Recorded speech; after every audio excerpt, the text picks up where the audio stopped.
Hello ഐഡിയേഴ്സ്, നമുക്ക് ഇനി page number 82-ലെ ഒന്നാമത്തെ ക്വസ്റ്റ്യൻ നോക്കാം. എന്താണ് ചോദ്യം? ഒരു ചതുരത്തിൻ്റെ ചുറ്റളവ് 50 മീറ്ററും ഒരു വശം 5 മീറ്ററുമാണ്. മറ്റേ വശം എത്ര മീറ്ററാണ്?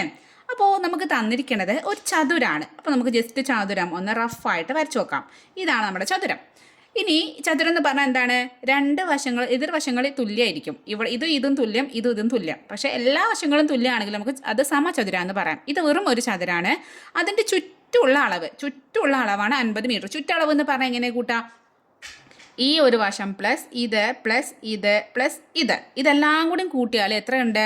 ചുറ്റളവ് നമുക്ക് തന്നിട്ടുണ്ട് 50 മീറ്ററാണ് തന്നിട്ടുണ്ട്.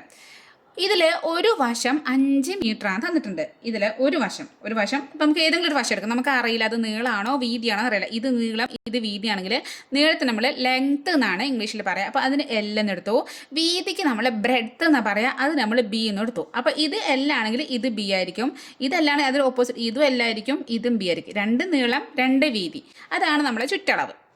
അത് നമുക്ക് 50 തന്നിട്ടുണ്ട്. ഇനി ഒരു വശം, ഇപ്പോൾ ഈ വശമാണെങ്കിൽ നമുക്ക് ഇത് എടുക്കാം. ഈ ഒരു വശം 5 മീറ്റർ ആണെന്ന് വിചാരിച്ചോ. അങ്ങനെയാണെങ്കിൽ ഇത് എത്രയെന്നാണ് ക്വസ്റ്റ്യൻ. ചോദ്യം മനസ്സിലായോ? അപ്പോൾ നമുക്ക് ചുറ്റളവ് കാണേണ്ട ഇക്വേഷൻ അറിഞ്ഞാലേ ഈ ക്വസ്റ്റ്യൻ ചെയ്യാൻ പറ്റുള്ളൂ. അപ്പോൾ ചുറ്റളവ് നമ്മളിപ്പോൾ എന്താണ് സ്ഥലമുണ്ട്, അത് നമുക്ക് വേലിയോ അല്ലെങ്കിൽ മതിലൊക്കെ കിട്ടണമെന്നുണ്ടെങ്കിൽ ചുറ്റും മതിൽ കിട്ടാമെന്ന് വിചാരിച്ചോ. ഇതാണ് നമ്മുടെ തൊടി, നമ്മുടെ സ്ഥലം ഒരു പറമ്പാണ്. അതിന് ചുറ്റും ഇങ്ങനെ വേലി കിട്ടും. നമ്മുടെ സ്ഥലത്ത് മൊത്തം വേലി കിട്ടും. നമ്മൾ എന്താ അവിടെ കാണുക? അവിടെ ചുറ്റളവാണ് കാണുക. ചുറ്റുള്ള അളവാണ് ചുറ്റളവ്. അപ്പോൾ ചുറ്റുള്ള അളവ് കാണാണ്ട് ഇക്വേഷൻ എന്ന് പറഞ്ഞാൽ നമുക്ക് തന്നെ ഉണ്ടാക്കാം. എന്താണ് ചുറ്റുള്ള അളവ്? ഇപ്പോൾ ഇവിടെ നിന്നാണ് ഉണ്ടാക്കാൻ നമ്മൾ ചുറ്റളവ് കാണാൻ പോകുന്നത്. അപ്പോൾ അളക്കണ ആൾക്കാരൊക്കെ സ്ഥലം അളക്കാൻ വരുമ്പോൾ നമുക്ക് അതിൻ്റെ ചുറ്റളവ് കാണാമെന്നൊക്കെ പറഞ്ഞാൽ ചുറ്റുള്ള അളക്കും. അപ്പോൾ എന്ത് ചെയ്യുക? ഇവിടെ നിന്ന് ആദ്യം ഇതുവരെ അളക്കും. അതെന്താണ്? അത് L ആണ്. പ്ലസ് പിന്നെ ഇവിടെ നിന്ന് ഇങ്ങോട്ടുള്ളത് അളക്കും. അത് B ആണ്. പ്ലസ് പിന്നെ അവിടെ നിന്ന് ഇങ്ങോട്ടുള്ളത് അളക്കും. അതും L ആണ്. പിന്നെ ഇവിടെ നിന്ന് ഇങ്ങോട്ട് അളക്കും. അത് B ആണ്. ഇതെല്ലാം കൂടി കൂട്ടാൻ നമുക്ക് ചുറ്റളവ് കിട്ടും. അപ്പോൾ നോക്ക്, ഇതിൽ 2 L ഉണ്ട് അല്ലേ? അപ്പോൾ 2 L എന്ന് എഴുതാം. പിന്നെ 2 B ഉണ്ട് അല്ലേ? അപ്പോൾ 2 B എന്ന് എഴുതാം. ഇനി ഇതിൽ രണ്ടിലും എന്തുണ്ട്?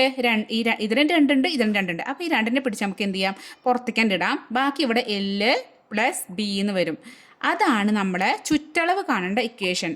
എന്താണ് ചുറ്റളവ് കാണേണ്ട? എപ്പോഴും 2 × L + B 2 × L + B ആണ് നമ്മുടെ ചുറ്റളവ് കാണേണ്ട ഇക്വേഷൻ. അപ്പോൾ നമുക്കിവിടെ ചുറ്റളവ് തന്നിട്ടുണ്ട്. എന്താണ് ചുറ്റളവ് തന്നിരിക്കുന്നത്? 2 × L + B = 50 മീറ്ററാണ് തന്നിട്ടുണ്ട്. ഇനി നമുക്ക് എല്ലാം തന്നിട്ടുണ്ടെന്ന് വിചാരിക്കുക. അത് എത്രയാണ്? 5 മീറ്ററാണ് തന്നിട്ടുണ്ട്. നമുക്ക് B കാണണം. നമുക്ക് ഇതിൽ തന്നെ നമുക്ക് കാണാൻ പറ്റും. നമുക്ക് ഈ Lൻ്റെ ഇവിടെ ഇട്ട് കൊടുക്കാം. ഈ വില ഇവിടെ ഇട്ട് കൊടുക്കാം. അപ്പോൾ എങ്ങനെ വരാം? 2 × ഇതിന് പകരം 5 എന്ന് ഇട്ട് കൊടുക്കാം. 5 + B = 50 എന്ന് വരും. ഓക്കെ, ഇനി എന്ത് ചെയ്യണം? ഇവിടെ നമുക്ക് B മാത്രം ആക്കണം. നമുക്ക് ഈക്വലിൻ്റെ അപ്പുറത്ത് എന്താക്കണം? B മാത്രം ആക്കണം. അപ്പോൾ B അല്ലാത്ത എല്ലാത്തിനെയും നമുക്ക് അപ്പുറത്തേക്ക് കൊണ്ടുപോകണം, അപ്പുറത്തേക്ക് തട്ടണം. B എന്ന് പറയാണ് 5നോട് 2നോട് ഒന്ന് അപ്പുറത്തേക്ക് പോയി തരുമോ ചോദിക്കുകയാണ്. 2 പേർക്ക് ഒപ്പം പോകാൻ പറ്റുമോ? ഇല്ല. ഓരോ സ്റ്റെപ്പായിട്ട് പോകാൻ പറ്റും. ഒറ്റയടിക്ക് 2 പേർക്കും പോകാൻ പറ്റില്ല. അപ്പോൾ ആദ്യം 2 പോവാം. 2 പുറത്തിരിക്കണത്. അപ്പോൾ 2 പോവാം കേട്ടോ. 2 പോകാൻ 2 ഇവിടെ ശരിക്കും ഇൻറ്റു ആണ് ചെയ്തിരിക്കുന്നത്. അപ്പോൾ ഇൻറ്റു 2 അപ്പുറത്തേക്ക് ഗുണനം 2 അപ്പുറത്തേക്ക് പോകുമ്പോൾ എന്താവും? ഹരണം 2 ആവും. അപ്പോൾ ഇവിടെ എന്താവും? ഇവിടെ 5 + B മാത്രമാവും. ഇവിടെ എന്തുണ്ട്? 50 ഉണ്ട്. ഈ 2 ഇവിടേക്ക് വരുമ്പോൾ ഹരണം 2 ആയി. അപ്പോൾ 50/2 എന്ന് പറഞ്ഞാൽ എന്താണ്? 25 ആണെന്ന് കിട്ടി. ഇപ്പം നമുക്ക് എന്താ കിട്ടിയിരിക്കുന്നത്? 5 + B = 25. ഇനി B വരണം. 5 നീ ഒന്ന് പോയി തരുമോ ചോദിക്കുമ്പോൾ 5ന് ഇവിടെ പ്ലസ് ആണ്, കൂട്ടാണ് ചെയ്തത്. അപ്പോൾ ഇവിടേക്ക് വരുമ്പോൾ എന്താവും? അത് കുറയ്ക്കലാവും. അപ്പോൾ ഇവിടെ എന്തുണ്ട്? B = ഇവിടെ എന്ത് വന്നു? 25. ഈ 5 അവിടേക്ക് പോകുമ്പോൾ -5 ആവും. 25 5 പോകുമ്പോൾ എത്ര? 20. അപ്പോൾ നമുക്ക് മറ്റേ വശം കിട്ടി. അവിടെ ലെങ്ത്ത് ബ്രെഡ്ത്ത് എല്ലാം B നമ്മൾ ആലോചിക്കേണ്ട ആവശ്യമില്ല. ഒരു വശം നമുക്ക് 5 ആണെങ്കിൽ മറ്റേ വശം എത്രയാണ്? 20 മീറ്ററാണ് കിട്ടി. അപ്പോൾ നമുക്ക് എഴുതാം. നമ്മൾ കാണാൻ പറയുന്നത് മറ്റേ വശം എത്രയെന്നല്ലേ? അപ്പോൾ ഇവിടെ എഴുതാം. മറ്റേ വശം = 20 മീറ്റർ എന്ന് കിട്ടി. ആൻസർ കിട്ടി. ഓക്കെ, ഇനി ഇതിൽ അടുത്ത ക്വസ്റ്റ്യൻ, രണ്ടാമത്തെ ചോദ്യം നോക്കാം കേട്ടോ. രണ്ടാമത്തെ ചോദ്യം എന്താണ്? അനിതയും കൂട്ടുകാരും പേന വാങ്ങി. 5 പേന ഒന്നിച്ചു വാങ്ങിയപ്പോൾ ആകെ വിലയിൽ നിന്ന് 3 രൂപ കുറവ് കിട്ടി. അവർക്ക് 32 രൂപയാണ് ചെലവായത്. ഓരോന്നായി വാങ്ങിയിരുന്നെങ്കിൽ ഓരോ പേനയ്ക്കും എത്ര രൂപ വീതം കൊടുക്കണമായിരുന്നു? ഇങ്ങനത്തെ ക്വസ്റ്റ്യനൊക്കെ കാണുമ്പോഴേ നിങ്ങൾക്ക് ഇതൊന്നും എനിക്കറിയില്ല എന്ന് പറഞ്ഞിട്ട് സ്കിപ്പ് ചെയ്തരുത്. നിങ്ങൾക്ക് അറിയും, സിമ്പിളാണ്, പ്രത്യേകിച്ച് ഒരു കാര്യമില്ല. എന്താ പറയുക, ജസ്റ്റ് ഒന്ന് ചിന്തിച്ചാൽ നമുക്ക് കിട്ടും കേട്ടോ. അപ്പോൾ അനിതയും അവളുടെ കൂട്ടുകാരും കൂടി എന്ത് പോവാണ്? പേന വാങ്ങിക്കാൻ പോവാണ്. പേന വാങ്ങിക്കാൻ പോയപ്പോൾ എന്ത് ചോദിച്ചു? എത്ര ചേട്ടാ പേനയ്ക്ക് വില ചോദിച്ചിട്ടുണ്ടാവും അല്ലേ? യെസ്, അങ്ങനെയാണ് അയാൾ കടക്കാരന് ഒരു വില പറഞ്ഞിട്ടുണ്ടാവും. അപ്പോൾ കടക്കാരനോട് ഞങ്ങൾക്ക് എന്താണ് കുറച്ച് വില, ഒന്നോ രണ്ടോ പെന്നല്ല അവർ വാങ്ങിക്കുന്നത്, അവർ കുറച്ച് കൂടുതൽ പെന്ന് വാങ്ങിക്കുന്നുണ്ട്. അപ്പോൾ എന്താണ് കടക്കാരൻ പറഞ്ഞിട്ടുണ്ടായിരിക്കും, നിങ്ങൾ എന്തായാലും ഇത്ര പെന്ന് വാങ്ങിച്ചതല്ലേ, ഞാനൊരു 3 രൂപ നിങ്ങൾക്ക് ഡിസ്കൗണ്ട് തരാം കേട്ടോ, നിങ്ങൾ 3 രൂപ കുറച്ചിട്ട് തന്നാൽ മതി കേട്ടോ എന്ന് പറഞ്ഞിട്ടുണ്ടായിരിക്കും. എന്നിട്ട് അവർ കൊടുത്ത പൈസ 32 രൂപയാണ്. അങ്ങനെയാണ് ഓരോ പെന്നിനും ശരിക്കും ഡിസ്കൗണ്ട് ഇല്ലാതെ എത്ര രൂപയായിരിക്കും എന്നാണ് കാണുന്നത്. അപ്പോൾ അവർ പെന്ന് വാങ്ങിക്കാൻ പോയി. അപ്പോൾ എത്ര പേനയാണ് വാങ്ങിച്ചത്? 5 പേന ഒരുമിച്ച് വാങ്ങി. 1 2 പേനല്ല, ഒരു 5 പെന്ന് ഒരുമിച്ച് വാങ്ങി. അപ്പോൾ ഒരു പെന്നിൻ്റെ വില എക്സ് ആണ് എടുക്കുക. നമുക്കറിയാത്ത നമ്മൾ എക്സ് ആക്കി എടുക്കില്ലേ? അപ്പോൾ ഒരു പേനയുടെ വില എക്സ് രൂപയാണ് എടുത്തു വിചാരിച്ചു. അപ്പോൾ 5 പേന എന്ന് പറഞ്ഞാൽ ഒന്നിന് എക്സ് കൊടുത്തു, അടുത്ത പേനയ്ക്ക് എക്സ് കൊടുത്തു, അടുത്തതിന് എക്സ് കൊടുത്തു, അടുത്തതിന് എക്സ് കൊടുത്തു, അങ്ങനെ ഇങ്ങനെ 5 തവണ എക്സ് രൂപ. ഒന്നിന് 10 വിചാരിച്ചു. അപ്പോൾ 10 10 10 10 10 അങ്ങനെയല്ലേ കൊടുക്കുക. അപ്പോൾ 10 രൂപയെന്ന് വിചാരിച്ചാൽ 5 പേനയ്ക്ക് നമ്മൾ എത്ര കൊടുത്തിട്ടുണ്ടാവുക? 10 10 20 10 30 10 40 10 50. അതെങ്ങനെ കിട്ടുക? 5 × 10 ചെയ്തപ്പോൾ നമുക്ക് എന്ത് കിട്ടി? നമുക്ക് 50 കിട്ടി അല്ലേ? ഇവിടെ ഒരു പേനയ്ക്ക് 5 ആണ് കൊടുത്തത്. അപ്പോൾ 5 പേനയ്ക്ക് എത്ര ഉണ്ടാവുക? X plus X plus X plus X plus X ചെയ്യുന്നതിന് പകരം നമുക്ക് എന്ത് എഴുതാം? 5 എക്സ് അല്ലെ 5 × എക്സ് എന്ന് എഴുതാം. അപ്പോൾ 5 പേനയുടെ വില എത്രയായി? 5 × എക്സ് ആയി. മനസ്സിലായോ? അപ്പോൾ നമുക്ക് എഴുതാം 5 പേനയുടെ വില 5 × എക്സ്. അപ്പോൾ 5 പേനയുടെ വില അവർ കൊടുത്തിട്ടോ. അപ്പോൾ നമുക്ക് എങ്ങനെ കിട്ടുന്ന അറിയോ? 5 × എക്സ്. ഇത് അവർക്ക് ആകെ ആയ പൈസ. അതിൽ നിന്നും അവർക്ക് എത്ര പൈസ കുറച്ച് കൊടുത്തു? 3 രൂപ കുറച്ച് കൊടുത്തു. ശരിക്കും അവർ കൊടുക്കേണ്ടതെന്ന് 3 രൂപ കുറച്ചു. എന്നിട്ട് അവർ കൊടുക്കേണ്ടി വന്നത് എത്രയാണ്? 32 ആണ്. അപ്പോൾ നമുക്ക് എന്ത് കിട്ടി? നമ്മുടെ ഒരു ഇക്വേഷൻ പോലെ കിട്ടി. നമുക്ക് എന്ത് ചെയ്യണം? ഇതിന് ഈ എക്സ് ആണ് കണ്ടെത്തിയാൽ മതി. അപ്പോൾ എക്സ് പറയണം എല്ലാവരോടും 5 3 ഒക്കെ അപ്പുറത്തേക്ക് വയ്ക്കോ, എനിക്ക് ഒറ്റയ്ക്ക് നിൽക്കണം എന്ന് പറയണേ. അപ്പോൾ എല്ലാവരും ഒരുമിച്ച് പോകുമ്പോൾ ഒരു ശരിയല്ലല്ലോ. അപ്പോൾ ആദ്യം -3 പറഞ്ഞു, ഞാൻ അപ്പുറത്തേക്ക് പോകും ആദ്യം എന്ന് പറഞ്ഞു. അപ്പോൾ ഇവിടെ എന്തായി? 5 × എക്സ് ആയി ഈക്വൽ. ഇവിടെ എന്തുണ്ട്? 32 ഉണ്ട്. ഈ -3 ഇപ്പുറത്തേക്ക് പോവാണ്. അപ്പോൾ +3 ആയി. 32 3 കൂടിയും കൂട്ടുമ്പോൾ എന്ത് കിട്ടി? 35 കിട്ടി. ഇപ്പം നമുക്ക് എന്താ കിട്ടിയത്? 5 × എക്സ് ഈക്വൽ ടു 35 കിട്ടി. ഇനി നമുക്ക് എക്സ് മാത്രം ഇവിടെ നിൽക്കണം, 5ന് അപ്പുറത്തേക്ക് കൊണ്ടുപോകണം. അപ്പോൾ എക്സ് ഈക്വൽ ടു ഇവിടെ 35 ഉണ്ട്. ഈ × 5 ഇവിടേക്ക് പോകുമ്പോൾ എന്തായി? ഹരണം 5 ആയി. അപ്പോൾ നമുക്കറിയാം 35/5 പറഞ്ഞാൽ 7 5 ആണ് 35 അല്ലേ? അപ്പോൾ 7 കിട്ടി. അപ്പോൾ നമുക്ക് എക്സ് ഈക്വൽ ടു എത്ര കിട്ടി? 7 രൂപ എന്ന് കിട്ടി. അതായത് ഒരു പെന്നിൻ്റെ വില എത്രയാണ്? 7 രൂപയാണെന്ന് മനസ്സിലായി. അപ്പോൾ ഒരു പെന്നിൻ്റെ അതായത് ഒരു പേനയുടെ വില ഈക്വൽ ടു 7 രൂപ എന്നും കൂടി എഴുതി വെച്ചാൽ ആൻസർ ഫുള്ളായി. ഇനി അതിൽ 3ാമത്തെ ചോദ്യം നോക്ക്. ചുവടെയുള്ള കണക്കുകളിലെല്ലാം ഒരു സംഖ്യയിൽ ചില ക്രിയകൾ ചെയ്തതിൻ്റെ ഫലം പറഞ്ഞിരിക്കുന്നു. ഓരോന്നിലും സംഖ്യ കണ്ടുപിടിക്കുക. അപ്പോൾ അതിൽ ഫസ്റ്റ് 1ാമത്തതാണ് 2 മടങ്ങിനോട് 3 കൂട്ടിയപ്പോൾ 101. ഏതോ ഒരു സംഖ്യ, നമുക്ക് സംഖ്യ അറിയില്ല. അപ്പോൾ സംഖ്യ നമുക്ക് എന്തെടുത്തു? നമ്മൾ എക്സ് ആക്കി എടുത്തു. അപ്പോൾ ആ സംഖ്യ അതിൻ്റെ 2 മടങ്ങ്. അപ്പോൾ സംഖ്യേൻ്റെ 2 മടങ്ങ് എന്ന് പറഞ്ഞാൽ 2 മടങ്ങാ 2 കൊണ്ട് ഇൻറ്റു ചെയ്യണം സംഖ്യേനെ. 3 മടങ്ങാന്ന് പറഞ്ഞാൽ 3 കൊണ്ട് ഇൻറ്റു ചെയ്യണം. 4 മടങ്ങാണെങ്കിൽ 4 കൊണ്ട് ഇൻറ്റു ചെയ്യണം. അപ്പോൾ ഈ സംഖ്യേൻ്റെ 2 മടങ്ങ് എന്ന് പറഞ്ഞാൽ 2 എക്സ് ആയി. 2 × എക്സ്. ഇനിയിപ്പോൾ 2 എക്സ് എഴുതാൻ നിൽക്കുക. 2 × എക്സ് പറഞ്ഞാൽ 2 എക്സ് പറഞ്ഞാൽ സെയിം ആട്ടോ. 2 × എക്സ്. ആ 2 മടങ്ങിനോട് 3 കൂട്ടി. അപ്പോൾ 3 കൂട്ടി. അപ്പോൾ എത്ര കിട്ടിയത്? 101 എന്ന് കിട്ടി. മനസ്സിലായോ? അപ്പോൾ 2 × എക്സ് + 3 ഈക്വൽ ടു 101. നമ്മൾ എന്ത് കാണണം? എക്സ് കാണണം. അപ്പോൾ എന്ത് ചെയ്യുക? 2 × എക്സ് 3ന് ആദ്യം അങ്ങോട്ടും ഉണ്ടാവും ഈക്വൽ ടു 101 അപ്പുറത്തുണ്ട്. 3 അപ്പുറത്തേക്ക് ചാടി. ഇവിടെ പ്ലസ് ആയിരുന്നു, അപ്പുറത്തേക്ക് പോകുമ്പോൾ -3 ആയി മാറി. അപ്പോൾ 101 3 കുറയ്ക്കണം. അപ്പോൾ 101 1 പോകുമ്പോൾ 100, പിന്നെ 2 കുറയ്ക്കുമ്പോൾ 98 വരും. അപ്പോൾ 98. അപ്പോൾ 2 × എക്സ് ഈക്വൽ ടു 98 വന്നു.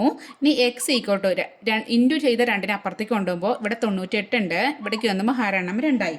ഈ 98/2 ചെയ്യുമ്പോൾ 98/2 പറഞ്ഞാൽ 9ൽ 2 4 ഈ 4 8 9 8 1 ഈ 8ന് താഴേക്ക് 18 18ൽ 2 9 ഈ 9 18. അപ്പോൾ നമുക്ക് കിട്ടും 49 കിട്ടും. അപ്പോൾ നമ്മുടെ എക്സ് ഈക്വൽ ടു 49 കിട്ടി. മനസ്സിലായോ? X equal to 49. ഇനി അതിൽ തന്നെ അതിൽ രണ്ടാമത്തെ ചോദ്യം നോക്കാം. നമുക്ക് ഒരേപോലത്തെ ക്വസ്റ്റ്യൻ എല്ലാത്തിനും നമുക്ക് സംഖ്യ എക്സ് ആക്കി എടുക്കാം കേട്ടോ. അപ്പോൾ അതിൽ രണ്ടാമത്തത് സംഖ്യയുടെ 3 മടങ്ങിനോട് 2 കൂട്ടിയപ്പോൾ 101. അപ്പോൾ 3 മടങ്ങ് എന്ന് പറഞ്ഞാൽ എങ്ങനെ എഴുതാം? 3 എന്ത് ചെയ്യുക സംഖ്യനെ? 3 ഇൻറ്റു എക്സ്, അതിനോട് 2 കൂട്ടാണ്. അപ്പോൾ +2 ഈക്വൽ ടു 101. നേരത്തെ പോലെ തന്നെ എന്ത് ചെയ്യാം? ആദ്യം 2 അപ്പുറത്തേക്ക് കൊണ്ടുപോകാം. അപ്പോൾ 3 ഇൻറ്റു എക്സ് ഈക്വൽ ടു 101 +2 അപ്പുറത്തേക്ക് ചാടിയപ്പോൾ എന്തായി? -2 ആയി. 101 നിന്നും 2 കുറയ്ക്കാം. 101 നിന്ന് 1 പോകുമ്പോൾ 100 ആയി. പിന്നെ ഒന്നുകൂടി കുറയ്ക്കുമ്പോൾ എത്രയായി? 99 ആയി അല്ലേ? അപ്പോൾ 99 വന്നു. അപ്പോൾ എന്ത് വന്നു? 3 ഇൻറ്റു എക്സ് ഈക്വൽ ടു 99 വന്നു. എക്സ് കാണണം. 3 അപ്പുറത്തേക്ക് കൊണ്ടുപോവാണ്. ഇവിടെ ആരുണ്ട്? 99 ഉണ്ട്. 3 ഇപ്പുറത്തേക്ക് വരുമ്പോൾ എന്തായി? ഇവിടെ ഗുണനമാണ്. ഇവിടേക്ക് വരുമ്പോൾ ഹാരണമായി. എന്താപ്പോൾ 99/3. 9 3 3 3 9. ഇനി വീണ്ടും 9. അപ്പോൾ വീണ്ടും 3 3 9. അപ്പോൾ നമുക്ക് എത്ര കിട്ടി? 33 എന്ന് കിട്ടി. നമുക്ക് എത്ര കിട്ടി? എക്സ് ഈക്വൽ ടു 33 എന്ന് കിട്ടി. മനസ്സിലായോ? ഇനി അതിൽ മൂന്നാമത്തേതാണ്ട് സംഖ്യയുടെ 2 മടങ്ങിൽ നിന്ന് 3 കുറച്ചപ്പോൾ സംഖ്യയുടെ 2 മടങ്ങ്. അപ്പോൾ 2 മടങ്ങ് എന്ന് പറയുമ്പോൾ എങ്ങനെ? 2 മടങ്ങ്. ഇതാണ് 2 മടങ്ങ്. അതിൽ നിന്ന് 3 കുറയ്ക്കുകയാണ് ചെയ്തത്. 3 കുറച്ചു. അപ്പോൾ എത്ര കിട്ടി? 101 തന്നെയാണ്. 101 കൊണ്ടുള്ള കളിയാണ് അല്ലേ ഇവിടെ. അപ്പോൾ ഇന്നത് നമുക്ക് ആദ്യം -3 അപ്പുറത്തേക്ക് കൊണ്ട് നമുക്ക് എല്ലാം എന്താ ഒരു നേരം മനസ്സിലായി നിങ്ങൾക്ക് ട്രിക്ക് മനസ്സിലായി സിമ്പിളായിട്ട് ചെയ്യാം. ആദ്യം 2 ഇൻറ്റു എക്സിന് മാത്രം ഇവിടെ നിർത്തി ഈക്വൽ എഴുതി. ഇവിടെ ഈക്വലിൻ്റെ അപ്പുറം 101 ഉണ്ട്. ഈ -3 അപ്പുറത്തേക്ക് ചാടിയപ്പോൾ എന്തായി? +3 ആയി. അപ്പോൾ 101ഉം 3ഉം കൂടി കൂട്ടുമ്പോൾ 1ഉം 3ഉം കൂട്ടുമ്പോൾ 4 വരും. 104 വരും. അപ്പോൾ 2 ഇൻറ്റു എക്സ് ഈക്വൽ ടു 104 വന്നു. എക്സ് ഈക്വൽ ടു എന്ത് ചെയ്യും? ഈ 2 ഇപ്പുറത്തേക്ക് ചാടി. ഇപ്പുറത്ത് എന്തുണ്ട്? 104 ഉണ്ട്. 2 ഇവിടെ ഗുണനാണ്. ഇവിടേക്ക് വരുമ്പോൾ ഹരണമായി. 104/2 എന്ന് പറഞ്ഞാൽ ഇങ്ങനെ ചെയ്യാം. 104/2 10ൽ 2 5 തവണ. 2 5 10. 4 ഇറക്കിയിട്ടു. 4 2 2 തവണ. അപ്പോൾ 52 എന്ന് കിട്ടി. അപ്പോൾ എക്സ് ഈക്വൽ ടു 52 എന്ന് കിട്ടി. ഓക്കെ. ഇനി അതിൽ ഒരു ക്വസ്റ്റ്യനും കൂടി ഉണ്ട്. ഇതേപോലെ തന്നെ ക്വസ്റ്റ്യൻ എന്താണ്? 3 മടങ്ങ് സംഖ്യയുടെ 3 മടങ്ങിൽ നിന്ന് 2 കുറയ്ക്കണം. അപ്പോൾ 3 മടങ്ങ് സംഖ്യ എക്സ് ആണെങ്കിൽ സംഖ്യൻ്റെ 3 മടങ്ങ് 3 ഇൻറ്റു എക്സ്. അതിൽ നിന്നും 2 കുറയ്ക്കണം. -2. അപ്പോൾ എന്ത് കിട്ടി? 101 കിട്ടി. അപ്പോൾ നമുക്ക് എന്ത് ചെയ്യാം? ആദ്യം -2 അപ്പുറത്തേക്ക് കൊണ്ടുപോകാം. അപ്പോൾ 3 ഇൻറ്റു എക്സ് -2 അങ്ങോട്ട് പോയിക്കോളാൻ പറഞ്ഞു. ഇപ്പുറത്ത് 101 ഉണ്ട്. മൈനസ് അങ്ങോട്ട് പോകുമ്പോൾ എന്തായി? കൂട്ടണം. കുറയ്ക്കണം. അപ്പുറയ്ക്കുമ്പോൾ കൂട്ടണം എന്നായി. +2 ആയി. അപ്പോൾ 101ഉം 2ഉം കൂടിയും കൂട്ടുമ്പോൾ എത്ര കിട്ടി? 103 എന്ന് കിട്ടി. 3 ഇൻറ്റു എക്സ് ഈക്വൽ ടു 103 എന്ന് കിട്ടി. ഇനി എന്ത് ചെയ്യണം? എക്സ് കാണാം. എക്സ് ഈക്വൽ ടു ഇവിടെ ഇൻറ്റു 3 ആണ്. അത് അപ്പുറത്തേക്ക് പോകുമ്പോൾ എന്തായി? ഹരണം 3 ആയി. 103/3 ചെയ്യണം. നമുക്ക് ചെയ്ത് നോക്കാം. 103/3. 10ൽ 3 3 9. 10ന്ന് 3 9 കുറയ്ക്കുമ്പോൾ 1 ആയി. ഇവിടെ 3 ഉണ്ട്. 13. 13ൽ 3 4 4 12. അപ്പോൾ ഇതിന് ശിഷ്ടം 1 വരും. അപ്പോൾ വീണ്ടും നമ്മളിവിടെ പോയിൻ്റ് ഇടുകയാണെങ്കിൽ ഇവിടെ 0 ഇടുക. ഇവിടെ പോയിൻ്റ് ഇടുക. ഇവിടെ 0 ഇടുക. അപ്പോൾ 10ൽ 3 വീണ്ടും 9 വീണ്ടും. അപ്പോൾ നമുക്ക് വീണ്ടും ഗുണം. അപ്പോൾ 34.333 അങ്ങനെ വരും. അപ്പോൾ എക്സ് ഈക്വൽ ടു 34.33 എഴുതാം. കുറേ 3 ഉണ്ടാവും. അപ്പോൾ ഏതെങ്കിലും 2 എടുത്തിട്ട് എഴുതിയാൽ മതി. ഇനി അതിൽ നാലാമത്തെ ചോദ്യം. ഒരു സംഖ്യയെ 6 കൊണ്ട് ഗുണിച്ച് 4 കൂട്ടിയപ്പോൾ 100 കിട്ടി. സംഖ്യ എന്താണ്? അപ്പോൾ ആദ്യം നമുക്ക് അറിയാത്ത കാര്യം നമ്മൾ എന്താ എഴുതാ? സംഖ്യ ഈസ് ഈക്വൽ ടു എക്സ് ആക്കി എടുത്തു. നമുക്ക് എക്സ് തന്നെ എടുക്കണം. ഏത് വേണം എടുക്കാം കേട്ടോ. അപ്പോൾ നമ്മൾ എക്സ് ആക്കി എടുത്തു.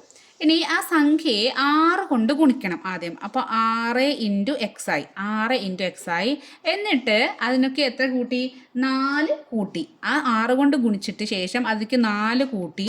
അപ്പോൾ എത്ര കിട്ടി? 100 കിട്ടി. എന്ത് ചെയ്യുക? സംഖ്യ കാണാം. ഇതുവരെ ചെയ്ത അതേപോലെ തന്നെ. അപ്പോൾ എന്ത് വന്നു? 6 ഇൻറ്റു എക്സ് ഈക്വൽ ടു ഈ +4 അവിടേക്ക് പോകുമ്പോൾ എന്താവും? -4 ആവും. അവിടെ ആരുണ്ട്? 100 ഉണ്ട്. -4. അപ്പോൾ 100ൽ നിന്ന് 4 പോകുമ്പോൾ 96 എന്ന് വരും അല്ലേ? അപ്പോൾ 6 ഇൻറ്റു എക്സ് ഈക്വൽ ടു 96 വരും. എക്സ് ഈക്വൽ ടു വരുമ്പോൾ ഈ 6ന് ഇവിടെ ഗുണനാണ്. ഇവിടേക്ക് വരുമ്പോൾ എന്തായി? ഹരണായി. അപ്പോൾ 96/6 വന്നു. അപ്പോൾ നമുക്കത് ചെയ്ത് നോക്കണം. 96/6. 6 6 9 നിന്ന് 6 പോകുമ്പോൾ 3 6 താഴേക്ക് ഇരിക്കുന്നത് 36. 36ൽ 6 6 36. അപ്പോൾ നമുക്ക് എന്ത് കിട്ടി? 16 എന്ന് കിട്ടും. അപ്പോൾ എക്സ് ഈക്വൽ ടു 16 എന്ന് കിട്ടി. സിമ്പിൾ ക്വസ്റ്റ്യനാണ്. ഇനി അതിൽ ലാസ്റ്റ് ക്വസ്റ്റ്യനാണ്. 5ാമത്തെ ക്വസ്റ്റ്യൻ എന്താണെന്ന് നോക്കാം. എന്താണ്? ഒരു സംഖ്യയോട് 6 കൂട്ടി 4 കൊണ്ട് ഗുണിച്ചപ്പോൾ 100 കിട്ടി. സംഖ്യ എന്താണ്? അവിടെ ചെറിയ ശ്രദ്ധിക്കണം കേട്ടോ. ഇവിടെ നമ്മൾ എന്ത് ചെയ്തു? സംഖ്യ എത്ര ആക്കി എടുത്തു? എക്സ് ആക്കി എടുത്തു. ഇനി ആദ്യം സംഖ്യയോട് എന്താണ് ചെയ്തത്? 6 കൂട്ടി. അപ്പോൾ സംഖ്യ എക്സ് ആണ്, അത് കൂടി 6 കൂട്ടി. അപ്പോൾ എക്സ് പ്ലസ് 6 എന്ന് കിട്ടി. ഇനി ഇതിനെ എന്താണ്, ഈ കൂട്ടി കിട്ടിയ സംഭവമല്ലേ, അതിനെ 4 കൊണ്ട് ഗുണിക്കണം. അപ്പോൾ ഇൻറ്റു 4 എന്ന് എഴുതിയാൽ നമ്മുടെ ആൻസർ ചിലപ്പോൾ തെറ്റിപ്പോകാനുള്ള വഴിയുണ്ട്. അപ്പോൾ നിങ്ങൾ എന്ത് ചെയ്യുക? സാധാ ഇപ്പോൾ സംഖ്യ ഒരു 10 വിചാരിച്ചോ. അപ്പോൾ സംഖ്യ 10 ആണെങ്കിൽ ആ 10നോട് 6 കൂട്ടി. ഇനി അതിന് 4 കൊണ്ട് ഗുണിക്കണം എന്ന് പറഞ്ഞാൽ ഇങ്ങനെ വന്നാൽ നിങ്ങൾ ചിലപ്പോൾ ഇത് ആദ്യം ഇതാണ് ചെയ്യും. അപ്പോൾ നമ്മുടെ ആൻസർ തെറ്റിപ്പോകും. അപ്പോൾ എന്ത് ചെയ്യണം? ആദ്യം ഇതാണ് ചെയ്യേണ്ടതെന്ന് കാണാം. അപ്പോൾ ആദ്യം 10ഉം 6ഉം കൂട്ടുകയാണെന്ന് കാണിക്കാൻ വേണ്ടിയിട്ട് ഇവിടെ ഒരു ബ്രാക്കറ്റ് നിർബന്ധമായിട്ട് ഇടണം. എന്നിട്ടാണ് ഇൻറ്റു 4 ചെയ്യണമെന്ന് പറയണം. അപ്പോൾ ഇവിടെ ആദ്യം എക്സും 6ഉം എന്താണ് സംഖ്യൻ്റെ കൂടെ 6 കൂട്ടി, എന്നിട്ട് അതിനെ എന്ത് ചെയ്തു? 4 കൊണ്ട് ഗുണിച്ചപ്പോഴാണ് 100 കിട്ടിയത്. അപ്പോൾ ഈ ബ്രാക്കറ്റ് അവിടെ ഒരു എന്താണ് ഇമ്പോർട്ടൻ്റ് ആണ്. ബ്രാക്കറ്റ് ഇടാൻ മറന്ന ആൾ നമ്മുടെ ഉത്തരം തെറ്റിപ്പോകും കേട്ടോ. ഇനി നമുക്ക് എക്സ് കാണാം. ഇനി ഒന്നുമില്ല. ഇനി എന്ത് ചെയ്യാം? എക്സ് പ്ലസ് 6 എഴുതി പുറത്തിരിക്കണം ഇൻറ്റു 4 ആദ്യം ഇങ്ങോട്ട് കൊണ്ടുപോയി. അപ്പോൾ എന്താണ് ഇവിടെ 100 ഉണ്ട്. ഇൻറ്റു 4 പഠിക്കുമ്പോൾ ഹരണം 4 ആയി. അപ്പോൾ ആദ്യം എന്ത് ചെയ്യും? 100/4 ചെയ്യണം. 100/4.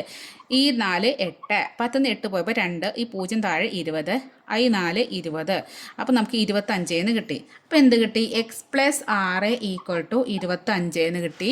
ഇനി എക്സ് = 6 അങ്ങോട്ട് കൊണ്ടുപോവാം. അപ്പോൾ 25 ഇവിടെ ഉണ്ട്. 6 പഠിക്കുമ്പോൾ -6 ആവും. 25 നിന്ന് 6 പോകുമ്പോൾ കുറയ്ക്കുമ്പോൾ 25 നിന്ന് 6 പോകുമ്പോൾ 19 കിട്ടും. അപ്പോൾ എക്സ് = 19. അപ്പോൾ നമുക്ക് നമ്മുടെ സംഖ്യ എത്രയാണ്? 19 ആണെന്ന് കിട്ടി. മനസ്സിലായല്ലോ? അപ്പോൾ ഇതിലെല്ലാ ക്വസ്റ്റ്യനും നമ്മൾ ചെയ്ത് കഴിഞ്ഞു. ആലോചിച്ച് ചെയ്യുക, മനസ്സിലാക്കി ചെയ്യുക. സിമ്പിളാണ്, സംഭവം സിമ്പിളാണ്, സൂപ്പറാണ് അല്ലേ? അപ്പോൾ ഇതിൻ്റെ ബാക്കിയായിട്ട് നമുക്ക് അടുത്ത ക്ലാസ്സിൽ കാണാം. അപ്പോൾ മനസ്സിലായ ഒരു ക്ലാസ് ഇഷ്ടപ്പെട്ടെങ്കിൽ ഫ്രണ്ട്സിനൊക്കെ ഷെയർ ചെയ്ത് കൊടുക്കുക, സബ്സ്ക്രൈബ് ചെയ്യുക, ലൈക്ക് ചെയ്യുക. നിങ്ങളുടെ അഭിപ്രായങ്ങൾ, വിലപ്പെട്ട അഭിപ്രായങ്ങൾ എന്ത് ചെയ്യുക? കമൻറ്റായി അറിയിക്കുക. Okay, by.